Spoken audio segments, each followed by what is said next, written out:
Movies دیکھتے ہیں تو اس میں جو ملزم اکثر ہوتا ہے کرمنل جو ٹرائل میں ہوتا ہے وہ اپنے آپ کو مارنا سٹارٹ کر دیتا ہے، نقصان پہنچاتا ہے، یا کبھی کبھار وہ جیل میں جا کے پاگل ہونے کی ایکٹنگ کرتا ہے. ایسا بھی ہوتا ہے.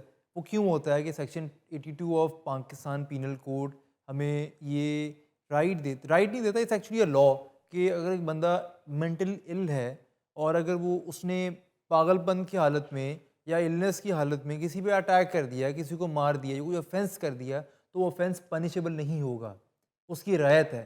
اسی طرح لوگ جیلوں میں جاتے ہیں اور جیلوں میں جا کے اگر وہ انسین ہو جاتے ہیں، کیونکہ جب جیل میں جاتے ہیں تو جیل ٹارچر بہت زیادہ ہوتا ہے، وہ ٹارچر رہتے رہتے وہاں پہ مینٹل ایشو اسٹارٹ ہوتے ہیں.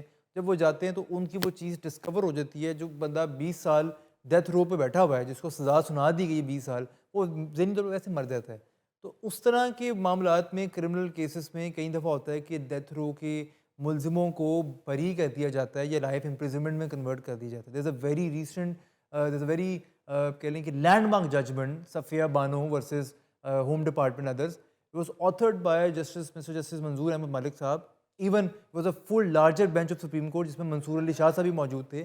اس میں بتایا گیا باقاعدہ طور پہ کہ mental health is more important and similar important like physical health. تو اس میں 3 ملزم تھے، کنیزہ بی بی اور امداد علی اینڈ تھرڈ واز another ملزم، مجھے نام یاد نہیں اس کا. ان تینوں کی جو سزائیں تھیں وہ ڈیتھ امپریزنمنٹ، ڈیتھ ان کو سینٹینس اناؤنس ہو چکا ہوا تھا، لیکن ان کی مینٹل ہیلتھ کو دیکھتے ہوئے وہ ڈیتھ کی جو تھی سزا تھی وہ اس کو کنورٹ کر دی کہ لائف امپریزنمنٹ کی، اور غلام علی تھے اس کی جو امپریزنمنٹ تھی اس کو اسٹے کر دیا گیا. وچ مینس کہ court are emphasising it towards mental health.